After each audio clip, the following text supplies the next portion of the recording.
아침 묵상에 오신 여러분들을 환영하고 축복합니다. 오늘은 성탄절 아침인데요. 이렇게 성탄 아침에도 또 이렇게 아침 묵상으로 우리가 말씀 보고 시작할 수 있게 허락하신 하나님 감사를 드립니다.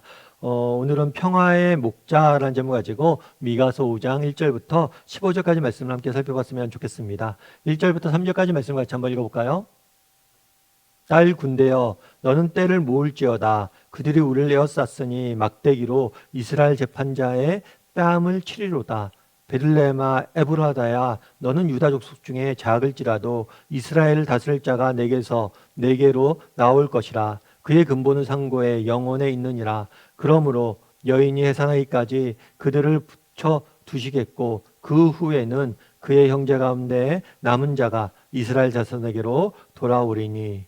오늘 본문은 미가 선지자를 통해서 주신 하나님의 예언의 말씀입니다. 미가 선지자는 예수님이 이 땅에 오시기 전에 700년 전에 활동했던 인물이에요. 이 미가 선지자는 이스라엘 백성들에 대한 심판과 또 이것에 대한 회복의 메시지를 전합니다. 특별히 오늘은 이 회복을 이루실 구원자 메시아에 대한 예언을 담고 있어요.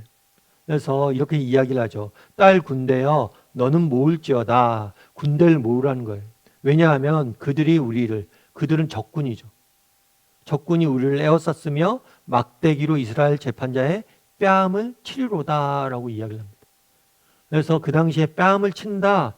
이것은 어떤 의미냐면 모욕과 치욕, 패배를 의미해요. 그래서 이 이스라엘 재판자는 어떤 의미냐면 지도자, 왕을 의미해요. 그들이 적군이 쳐들어와서 막대기로 이스라엘의 왕의 뺨을 칠 것이다.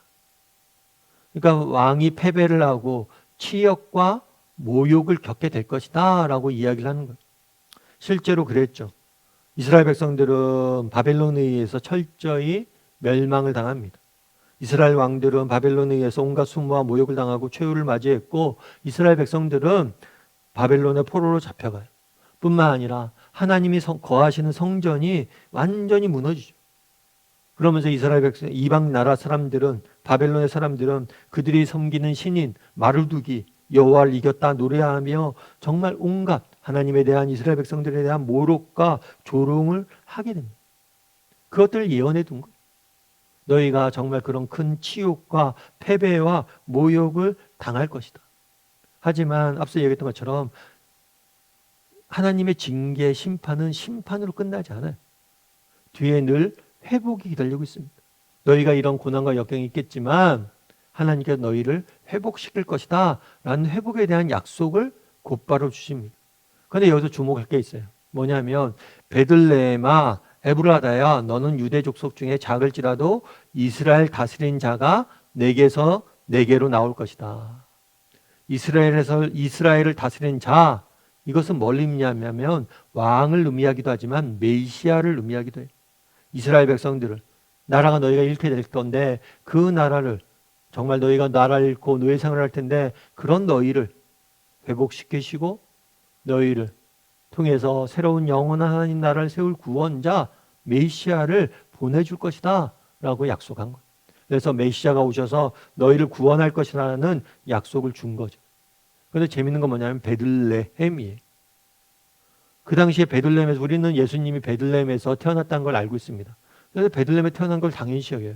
그런데 그 당시에는 베들레헴에서 다스린 자가 나올 것이라는 것에 대해서 의아하게 여겼을 거예요. 이상하게 여겼을 거예요. 왜 그럴까요? 그 당시에는 모든 것이 예루살렘의 중심이었습니다. 예루살렘이 이스라엘의 중심이었습니다. 하나님의 성전도 예루살렘에 있었고 정말 그 당시에 정치 종교 주제 다 예루살렘 모여 있었어요. 예루살렘만이 정말 이스라엘의 빛처럼 빛나고 있었던 시대예요. 그런데 예루살렘이 아니라 베들레헴에서 태어날 것이다 라고 이야기를 한 거죠. 그럼 왜 하필이면 예루살렘이 아니라 베들레헴일까요? 그것은 다윗과의 약속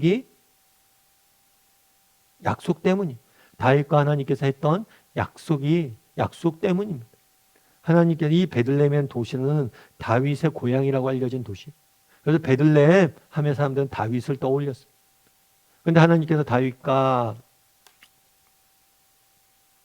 언약을 맺었어요.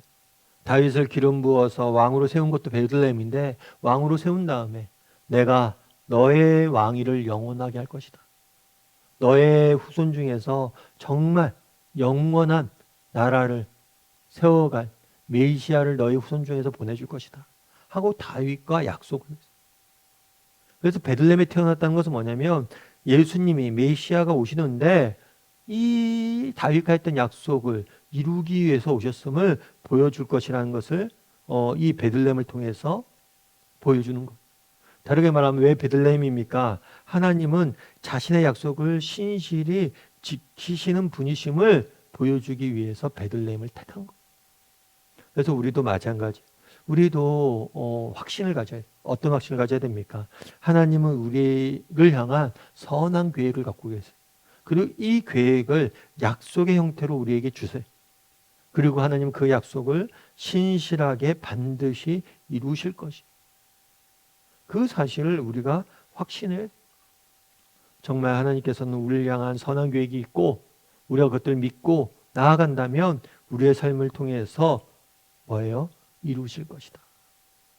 그 사실을 확신했으면 좋겠어요. 또한 오늘 본문에 보면 이렇게 돼 있어요. 여기서 그는 메시아를 의미하는 거죠. 지금 말로 하면 우리가 알고 있다시피 이 메시아는 예수님이죠. 예수님의 근본은 상고에 있고 영혼에 있다. 그러니까 예수님이 마리아에게서 태어나요. 그런데 이것은 태어난 것, 처음 이 세상에 나온 게 아니에요. 그의 근본은 상고에 있다. 그러니까 그 예수님은 메시아는 영원 전부터 존재했던 분이심을 알 수가 있어요. 따라서 우리가 성탄절은 예수님이 탄생한 날이라고 이야기하는데 탄생한 날이 아니에요. 그래서 성탄을 보다 정확히 얘기하는 것은 강림이에요. 강림. 내려왔다. 예수님께서 하늘에서 이 땅에 내려오신 날이 바로 성탄인 거예요. 그래서 그날에 내가 메시아를 보낼 때 이 메시아는 누구냐? 영원 전부터 계셨던 하나님. 하나님의 아들이심을 미리 예언해 둔 것. 사실 인간의 입장에서는 오늘 성탄의 의미가 강림이라고 그랬잖아요. 인간의 입장에서는 그래요. 예수님이 인간이 되셨다는 것들에 대해서 특별한 감정이 안 닿을 수 있어요. 하지만 하나님의 아들에서 입장에서 한번 생각해 봐야 돼요. 여러분 혹시라도 누군가 여러분에게 와서 당신 남은 평생을 돼지우리에서 돼지들과 같이 먹고 마시고 지내다가 돼지를 위해서 죽으십시오. 희생하십시오. 라고 이야기한다면 여러분 어떻겠어요? 생각을 해보세요. 여러분 정말 돼지우리에 들어가서 돼지처럼 먹고 마시고 생활할 수 있습니까? 쉽지가 않아요. 우리는 인간이기 때문에 예수님 인간이 되셨다는 사실에 대해서 특별한 감동이 없습니다. 하지만 하늘 보좌를 버리고 이 땅에 내려오셨다는 것, 인간의 모습을 임했다는 것, 정말 하나님이 하늘 보좌에 앉았을 때는 결코 경험했지 않았을 아픔과 슬픔과 정말 눈물과 모든 어려움들을, 불편함들을 감내하시고 이 땅에 내려오셨다는 것. 이것이 얼마나 놀라운 일인지 우리가 알아야 돼요. 그럼 왜 내려오셨습니까? 우리를 사랑하셔서 우리를 위해서 어떤 희생도 마다하지 않은 것이죠. 정말 오늘은 성탄절 아침입니다. 정말 이것이 얼마나 큰 은혜이고 정말 예수님께서 우리를 위해서 이 땅에 오셨다는 것. 이것이 얼마나 큰 은혜인지 우리가 알아야 돼요. 이것이 얼마나 놀라운 사랑인지 다시 한번 점검해 봐야 돼요. 최근에 제가 흑백요리사라는 프로그램을 봤어요. 이 흑백요리사가 이제 시즌2가 또 나왔더라고요. 그래서 1편부터 3편까지 나왔는데 쭉 봤어요. 봤는데 거기서 이제 재밌는 요리사 한 분이 나왔더라고요. 그 어떤 분이냐면 무쇠팔이라는 별명이에요. 그이는 이제 별명을 자기 이름을 소개하니까 별명이 별명이에요. 근데 왜 무쇠팔이냐? 이게 이제 반대적인 의미예요. 왜냐하면 이 사람은 손에 근육이 사라지는 이상한 병이 걸렸어요. 그래서 이 손의 근육이 빠지는 건데 이게 손만이 아니라 온몸으로 번지면 류게릭병이 되는 거예요. 그러니까 손에 근육이 빠져요. 여러분 요리사면 칼로 오른손으로 칼질을 해야 되죠. 그런데 손에 근육이 빠져요. 근육이 빠지니까 손을 자유자재로 움직일 수가 없죠. 힘이 들어가지 않죠. 그런데 요리를 해야 돼요. 그래서 그가 연습을 한 거죠. 정말 손에 힘이 없으니까 손은 칼을 잡고 있는 데만 쓰고 어깨의 힘을 이용해서 칼질하는 걸 연습을 하고 수많은 연습을 해서 뭐라는 거예요? 자기가 그렇게 되기 위해서 노력한 거. 요리를 하기 위해서. 왜 이렇게 힘들게 합니까? 라고 이야기했더니만 그 얘기를 하는 거예요. 좋아서요. 요리가 좋아서. 요리가 좋아서 그것들을 한다는 거. 그분들 그런 얘기를 하더라고요. 최선을 다해서 팔질을 막 하잖아요. 그래서 왜 이렇게 열심히 합니까? 최선을 다해서 저 연습했어요. 그래서 남들처럼 되기 위해서, 평범해지기 위해서, 남들처럼 평범하게 되기 위해서 이렇게 노력을 했다는 거. 그럼 참 여러 가지 생각이 들었습니다. 여러분, 우리는 예수님께서 이 땅에 오셨다, 우리를 사랑하신다, 이 얘기를 너무나 많이 들어요. 그래서 이것이 얼마나 소중하고 의미 있고 가치 있는지 모릅니다. 사실 우리는 평범한 것들에 대해서 감사하지 않아요. 왜냐하면 익숙해져서 그래요. 근데 정말 그 사람 그런 얘기를 해요. 나도 남들처럼 평범해지기 위해서 정말 너무나 노력한다.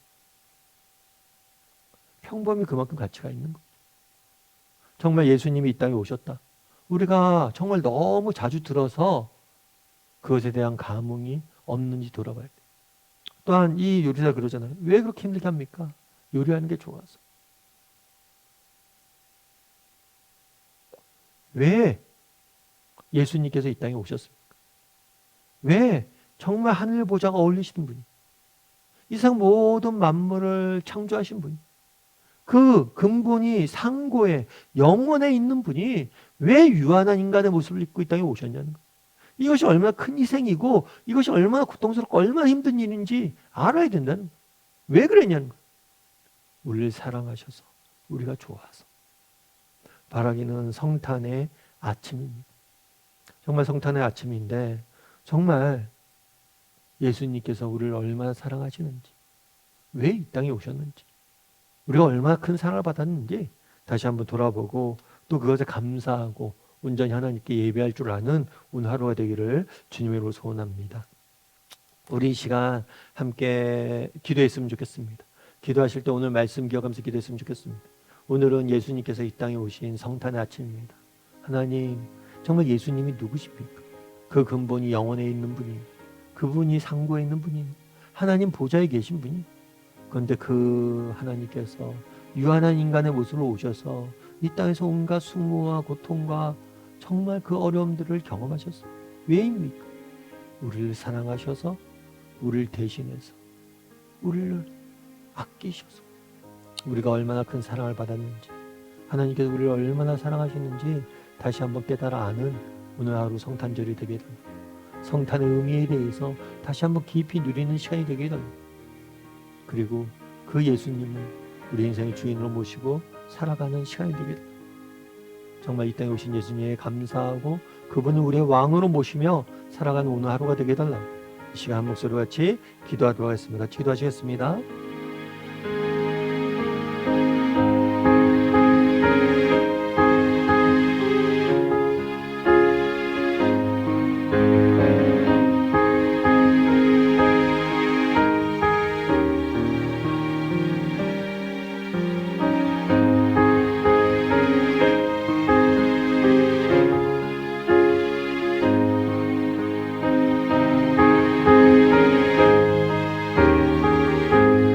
사랑의 하나님, 오늘은 성탄의 아침입니다. 이 아침에 저희를 깨워주셔서 이렇게 아침 묵상으로 시작하게 허락하시면 감사합니다.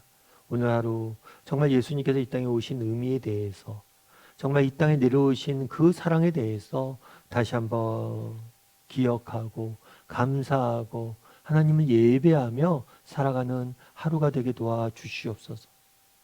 정말 해마다 있는 또 하나의 성탄절이 되지 않게 도와주시고 다시 한번 깊이 누리고 정말 다시 한번 깊은 하나님의 사랑의 바다로 빠져드는 오늘 하루가 될 수 있도록 주여 붙잡아 주시옵소서. 오늘 하루도 하나님께서 온전히 우리 인생을 지켜주 믿사오며 모든 말씀 예수님의 이름으로 기도드립니다. 아멘.